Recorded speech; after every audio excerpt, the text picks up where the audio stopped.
Hello everyone, कैसे हैं आप सब। आज हम इकोनॉमिक्स का चैप्टर 1 डेवलपमेंट डिस्कस करेंगे, लेकिन उससे पहले do like share and subscribe to my channel. और हाँ, बेल आइकन प्रेस करना ना भूलें, नहीं तो तुम्हें मेरे नए वीडियोस के नोटिफिकेशंस नहीं मिलेंगे। आज हम इस चैप्टर में नेशनल डेवलपमेंट की बात करेंगे। तो जो नेशनल डेवलपमेंट है, कंट्रीज़ जो डेवलपमेंट है नेचुरल है, उसमें what we talk about the improvement of the nations overall well-being. Not only we discuss about economic growth, social progress and environmental sustainability. That is why improving the quality of the life of all the citizens living in that country. तो overall national development का क्या मतलब है? Economic growth, सबसे important पैसा। देश के लोगों के पास जितना ज़्यादा पैसा होगा उनकी लाइफ उतनी ही बेटर होगी। सोशल इक्वालिटी भी होनी चाहिए, सोशल प्रोग्रेस भी होना चाहिए। जो सोसाइटी में इविल्स है वो भी ख़त्म होने चाहिए, उनमें भी रिफॉर्म्स आने चाहिए, और उस देश के लोग एनवायरनमेंट को भी बचाना चाहिए। तो ओवरऑल इस सब को हम क्या कहते हैं? National development. क्योंकि जब हम सिर्फ पैसे की बात करते हैं तो वो इकोनॉमिक डेवलपमेंट है। Material goods is equal to economic development. When we talk about material as well as non-material goods, it is referred to as human development. ठीक है? So national development आपके लिए क्या है? ठीक है, आप मुझे कमेंट करके बताएंगे। कुछ के लिए होगा कि हमारे देश में बेटर एजुकेशन फैसिलिटीज़ होनी चाहिए, कुछ के लिए बेटर हेल्थ फैसिलिटीज़ होनी चाहिए, और कुछ के लिए बेटर कम्युनिकेशन फैसिलिटीज़ होनी चाहिए। अब जैसे हमने इंडिविजुअल्स के लिए पढ़ा था कि different people have different developmental goals, same way different national development के लिए भी different persons could have different as well as conflicting notions of countries development. Conflicting भी और अलग अलग भी। अगेन जो हमने इंडिविजुअल्स के लिए बताया था हम वही यहाँ भी कहेंगे, क्योंकि the different people have different interests, their life situations are different, their perspectives are different, और these depends upon the occupation and economic status of the people।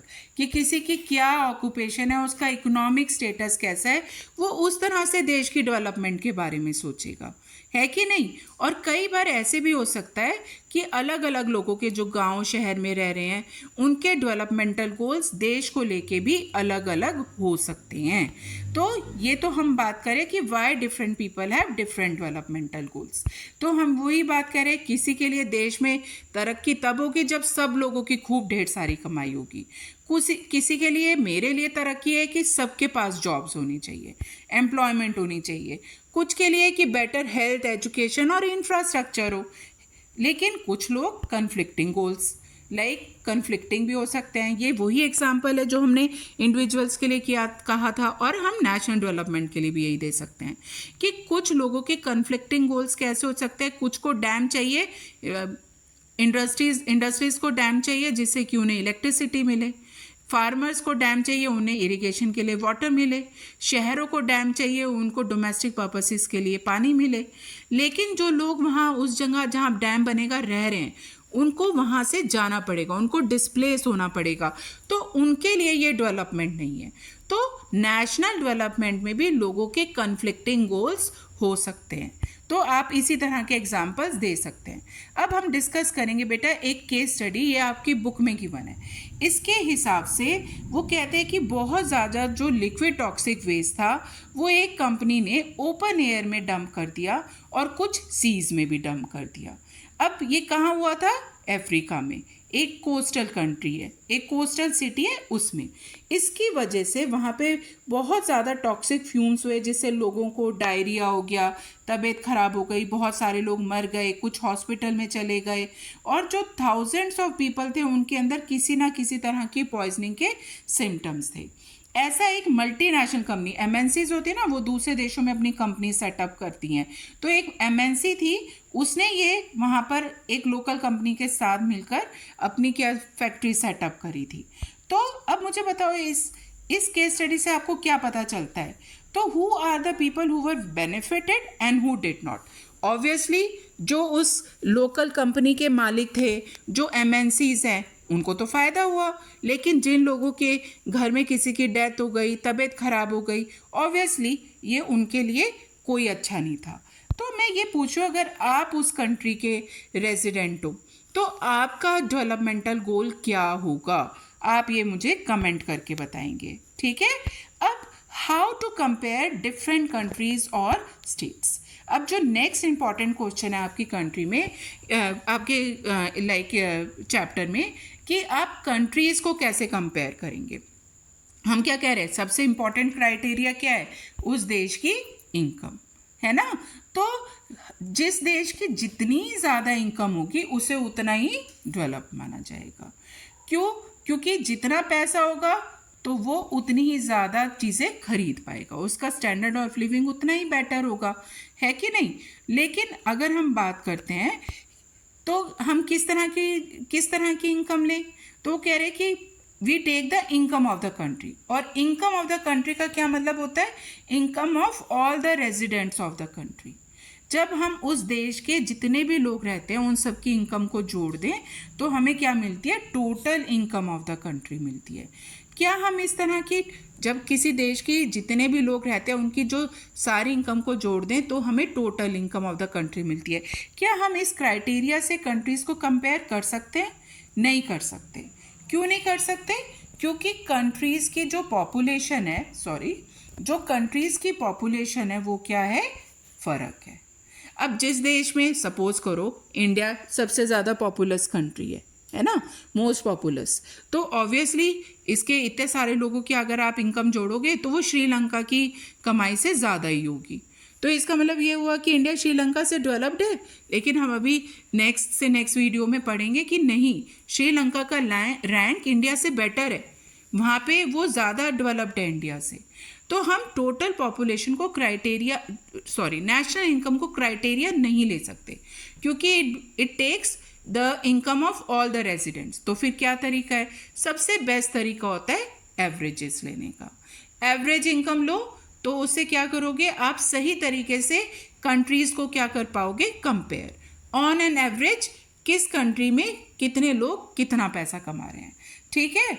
तो वो हम क्या कहते हैं, that is refer to as average income और per capita income. So what is average income? अगर हम कहें average income is equal to total income of the country divided by its total population. क्या है, total income, national income of the country divided by the total population of the country will refers to as national income और the per capita income, ठीक है। अब ये formula, जैसे अब हमने क्या कहा, what do you mean by total income. Total income से क्या मतलब है, that is income of all the residents of the country. और average income is equal to total income of the country divided by the total population of the country. समझ में आ गया, ये आपको याद रखना है। अब हम बात करेंगे दो देशों की, ठीक है। अब मुझे आप इसकी नेशनल इनकम और एवरेज इनकम कैलकुलेट करके बताओगे, ठीक है। अब देखो ये कंट्री ए है, तो इसमें आप देख रहे हो ये अलग अलग तरह के लोग हैं, है ना। कितने लोग हैं टोटल इस कंट्री में, ऑलमोस्ट हम कह रहे हैं कि 5 पीपल आर देयर, 5 पीपल हैं, है ना। तो फर्स्ट जो पर्सन है वो कितना कमा रहा है, 9,500, सेकेंड 10,500, फिर 9,800, फिर 10,000, 10,000, 20।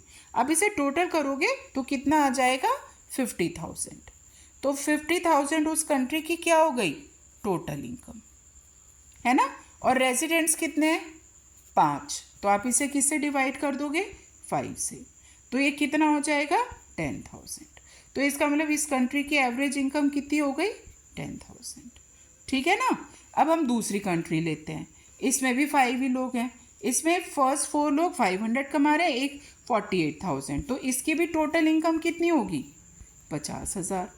और अगर आप इसे डिवाइडेड बाय 5 करोगे, इसकी भी एवरेज इनकम कितनी हो जाएगी, 10,000। इसका मतलब दोनों कंट्रीज़ की एवरेज इनकम कितनी आ रही है, 10,000 आ रही है नहीं आ रही है।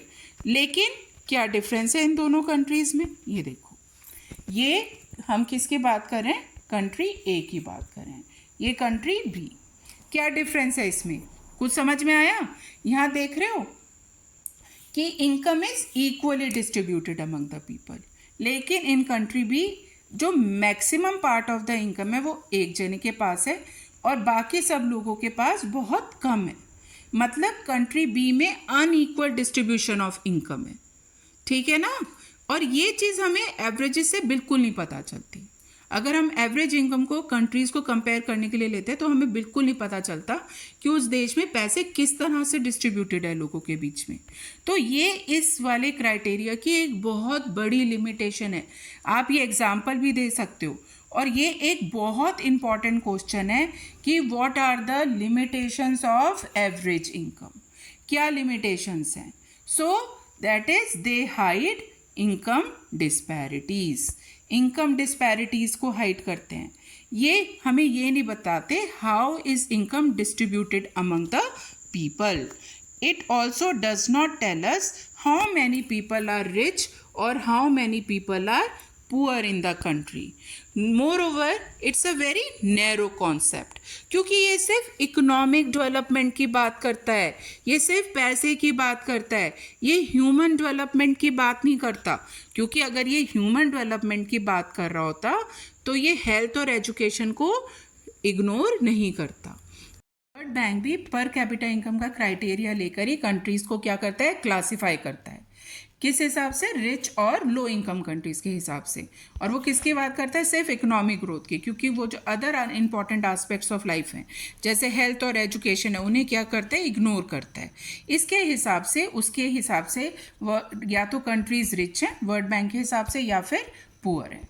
अगर वो रिच है तो उनकी जो इनकम है पर एनम $63,400 से ज़्यादा होनी चाहिए 2023 में। और अगर यही इनकम $2,400 है या उससे कम है तो उन्हें क्या माना जाएगा, पुअर कंट्रीज़ माना जाएगा। इस हिसाब से अगर हम इंडिया की बात करते हैं तो इंडिया लो मिडल इनकम कंट्रीज़ में आता है, क्योंकि 2023 में इंडिया की जो पर एनम इनकम थी $, में it was only 10030 per annum, ठीक है।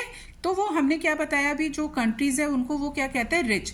लेकिन वो जो रिच कंट्रीज़ वाला जो क्राइटेरियन है उससे उसने मिडल ईस्ट कंट्रीज़ को बाहर रखता है। तो थैंक यू फॉर नाउ। अगर तुम्हें मेरा चैनल अच्छा लगा तो do like, share and subscribe और बेल आइकन को प्रेस करना ना भूलें, नहीं तो तुम्हें मेरे आगे के वीडियोज़ की नोटिफिकेशंस नहीं मिलेगी।